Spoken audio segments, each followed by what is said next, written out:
हाय बच्चों, आज मैं सीबीएस एकेडमी पर मोल प्रभाज जो कि कंसंट्रेशन एक इंपॉर्टेंट टॉपिक है। इसमें आपको मोलरता और मोलरता पहले बता चुके हैं फर्स्ट लेक्चर में।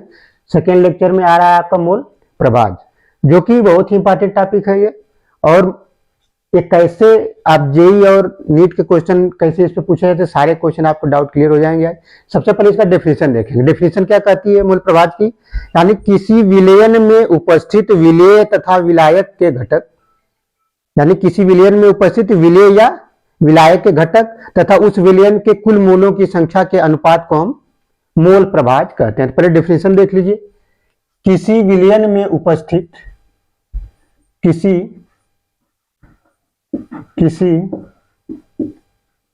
विलयन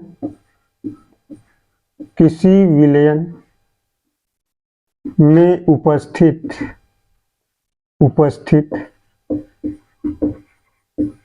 उपस्थित विलेय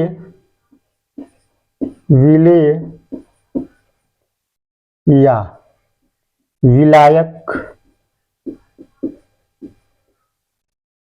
के मोलों की संख्या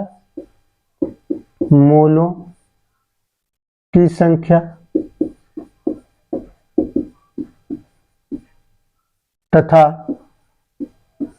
उस विलयन में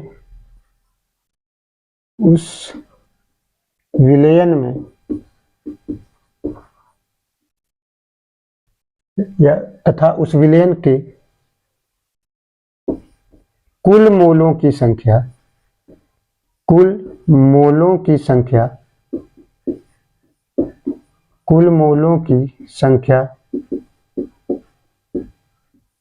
के अनुपात को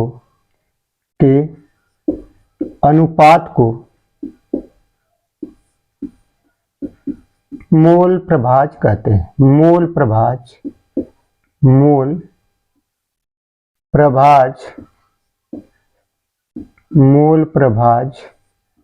कहते हैं।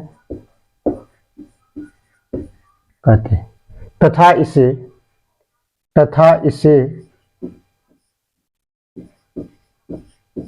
x से व्यक्त करते हैं या प्रदर्शित करते हैं।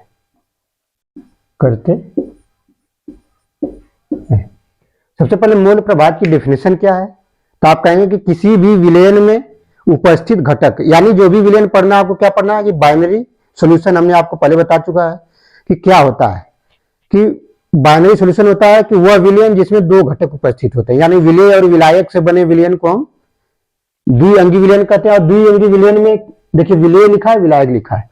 तो अगर विलेय का मोल प्रभाज निकालना है तो विलेय के मोल ऊपर लिख दीजिए और नीचे सॉल्यूशन में विलेय और विलायक दोनों को जोड़ करके लिखना है आपको। या ये कह सकते हैं कि सॉल्यूशन में कुल मोलों की संख्या लिखना है। तो यानी क्या कह सकते हैं, किसी विलयन में उपस्थित विलेय या विलायक के मोलों की संख्या तथा उस विलयन के कुल मोलों की संख्या। कुल मोल कौन से होंगे, विलेय और विलायक दोनों का अगर मिलाएंगे कुल मोल हो जाएंगे विलयन के। तो यानी कि जिसका निकालना उसका मोल ऊपर लिख दीजिए और बटे टोटल मोल से भाग कर दीजिए। जैसे माना द्विअंगी विलयन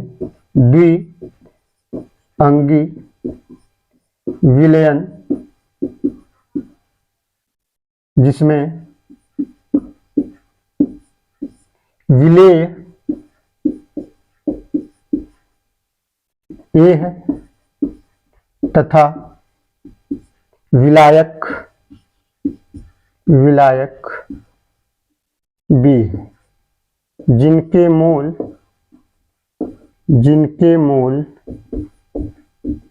क्रमशः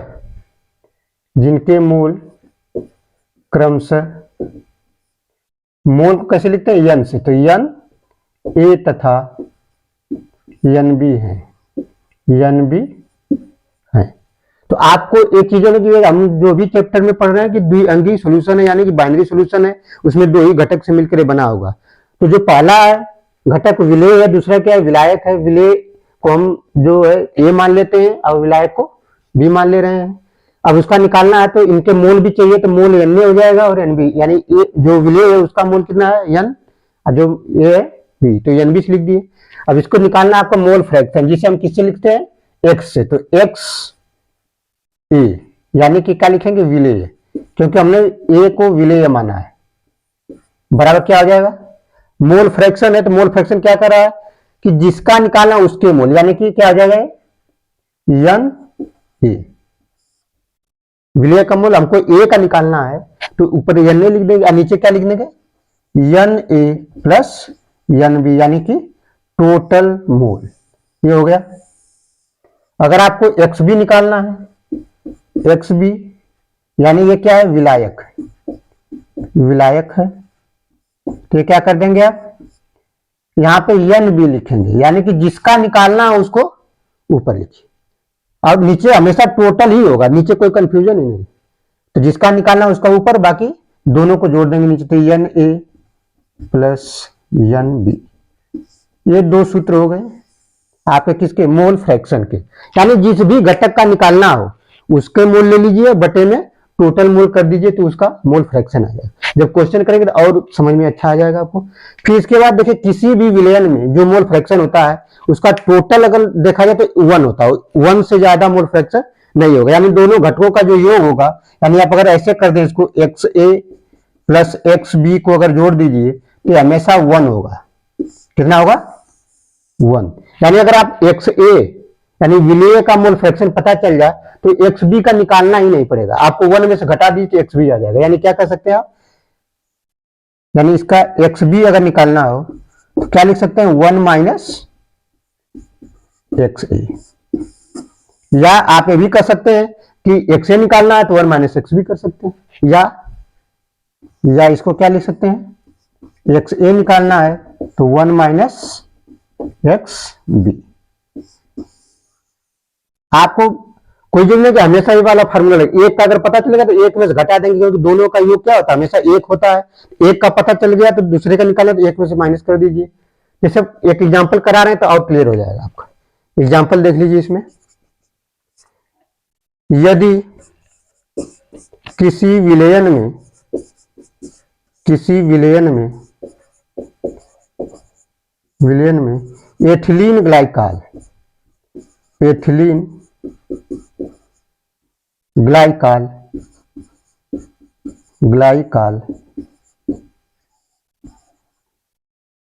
यानी इसका सूत्र क्या होता है, पहले भी लिख लीजिए, C2H6O2 के यदि किसी विलयन में एथिलीन ग्लाइकाल के 20%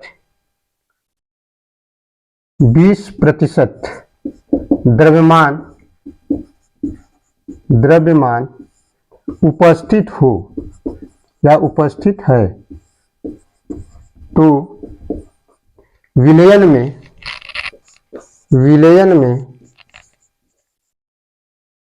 एथिलीन ग्लाइकाल की, यानी पूरा चाहे सूत्र लिख लीजिए, एथिलीन ग्लाइकाल की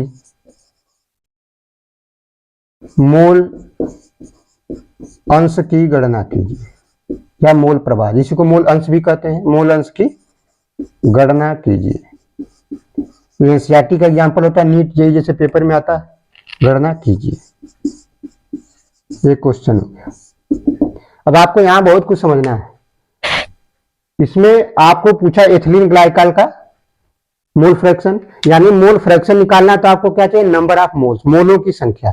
तो एथिलीन ग्लाइकाल का मोल कैसे निकालेंगे, यानी आप कैसे निकालेंगे, NC2H6O2, ये क्या हो गया, नंबर ऑफ मोल जिसके एथिलीन ग्लाइकाल की।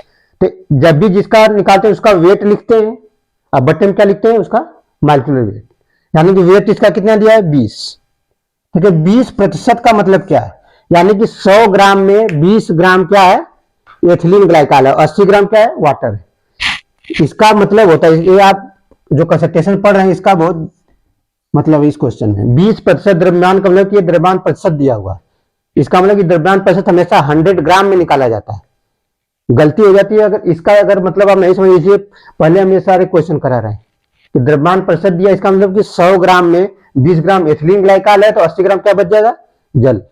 यानी पहले आप देखेंगे तो 20 बटे क्या कर देंगे यहाँ पे, 62, 20 बटे 62 हो जाएगा। अब इसको आपको काट देंगे आप, ठीक। तो पहले तो यहाँ 0.0 पॉइंट बढ़ा देंगे, ये क्या आ जाएगा 200 हो जाएगा, 322, ये लगभग आ जाएगा आपके एथिलीन ग्लाइकॉल का। ये आपको एथिलीन ग्लाइकॉल का मोल आ गया। ठीक, अब क्योंकि दो घटक होंगे तभी मोल फ्रैक्शन निकलेगा, आपको एथिलीन ग्लाइकॉल का मोल पता चल गया, यानी कि अब जल का निकालना, तो जल का जो इसमें 20 अगर 100 में से निकाल देंगे तो 80 हो जाएगा, यानी 80 क्या हो जाएगा, इसका वेट हो जाएगा, किसका, जल का, विलायक का। यानी कि आप यहाँ पे NH2O आपको करना है, तो इसका जो मास होगा 80 कहां से आ गया, क्योंकि द्रव्यमान प्रतिशत का मतलब होता है कि 100 ग्राम, और 100 में 20% एथिलीन ग्लाइकॉल था, तो बाकी बचा होगा वो विलायक होगा, यानी कि वाटर होगा, तो वो 80 लिखा होगा। तो 80 बटे क्या करने के 18 क्या है, वाटर का मॉलिक्यूलर वेट, यानी कि जल का अणुभार। इसको काटेंगे आप, वेट अपॉन मॉलिक्यूलर वेट, आप देखेंगे इसको तो ये आ जाएगा लगभग 18, 4 बढ़ जाएगा 4.44 और ये आ जाएगा। अब आपको दोनों के अगर मोल पता चल गया है तो इस फार्मूले में रखेंगे तो आंसर आ जाएगा आपका, क्योंकि आपको निकालना किसका, एथिलीन ग्लाइकॉल का, तो जिसका निकालना है उसका मोल रख देंगे आप, यानी कि आपको क्या निकालना है, X एथिलीन ग्लाइकॉल C2H6O2। ठीक, तो एथिलीन ग्लाइकॉल का निकालना है, तो एथिलीन ग्लाइकॉल का सबसे पहले मोल चाहिए, मोल कितना है 0.322 अपान टोटल मोल, क्या लिखा है सूत्र में, टोटल मोल यहां भी होगा वहां भी होगा, तो हमें यहां विलेय का निकालना है, क्योंकि एथिलीन ग्लाइकोल घुला था। टोटल मोल कर देंगे नीचे, यानी कि 0.322 प्लस 4.444, 2 अंक तक लिख सकते हैं, लेकिन इसको आप जब टोटल करेंगे तो इसको टोटल करने के बाद इसको आप काट दीजिए यहां से ऐसे जोड़ करके, तो ये कितना आ जाएगा लगभग 0.068, कितना आ जाएगा 0.068 आता है इसका, यानी 0.068, ये क्या हो गया एथिलीन ग्लाइकॉल का मोल फ्रैक्शन। ये उत्तर हो गया आपका। क्वेश्चन में क्या पूछा था, एथिलीन ग्लाइकॉल के मोल अंश की गणना।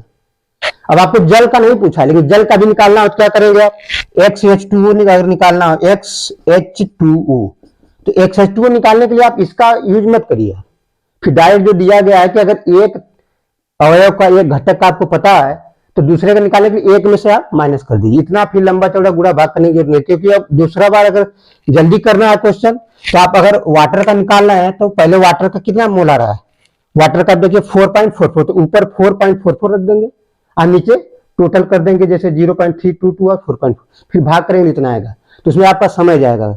जेई और नीट में समय बचाना रहता है क्वेश्चन करने के लिए, चाहे बोर्ड में भी, तो वो न करके एक घटक का पता चलेगा, दूसरा क्या कर देंगे 1 माइनस जो एक का पता हो गया, तो एथिलीन ग्लाइकॉल का पता है, एक वाटर क्या करें 1 माइनस 0.068, इसको माइनस करेंगे तो कितना आ जाएगा, आ जाएगा 0.932, ये आ गया आपका वाटर का, ये हो गया वाटर, ये वाटर का हो गया फ्रैक्शन, मोल फ्रैक्शन, और ये आपका हो गया एथिलीन ग्लाइकॉल का, ये उत्तर हो गया आपका, ये आपका, ये समझ में आया आपको।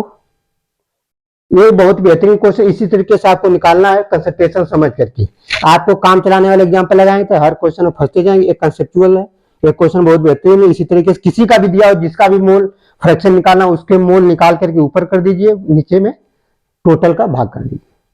ठीक, इसका स्क्रीनशॉट ले लीजिए, क्वेश्चन बहुत ही इंपॉर्टेंट है, एनसीईआरटी का है भी ये।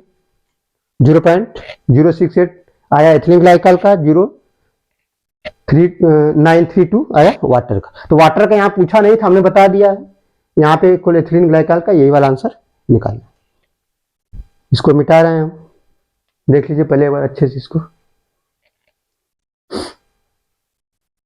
अब एक क्वेश्चन इससे आगे कैसे पूछा जाता है, अब देखिए ये क्वेश्चन इसी से रिलेटेड होता है, और परीक्षा में ये तो नॉर्मली बोर्ड में या नीट में ऐसे क्वेश्चन आते ही आते हैं, चाहे जेईई में, लेकिन इसी में क्वेश्चन अब आपको थोड़ा सा एडवांस अगर बनाएगा क्वेश्चन तो क्या पूछेगा, कहेगा मोल फ्रैक्शन और मोलैलिटी में क्या रिलेशन होता है। मोलैलिटी आप पढ़ चुके हैं, आपको बता चुके हैं मोलैलिटी क्या होती है। तो मोलैलिटी जो होती है वो आपको रिलेशन बताना है। आपको देख लीजिए आप पहले एक बार, ये भी फार्मूला इंपॉर्टेंट है। सब इसमें हेडिंग भी डाल सकते हैं कि मोल प्रभाज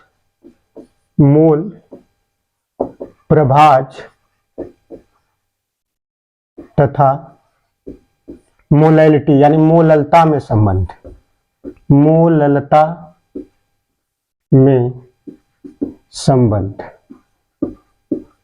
संबंध क्या होता है। अब देखिए मोल प्रभाज है, यानी कि मोल प्रभाज यानी कि एक्स और स्मॉल एम में संबंध।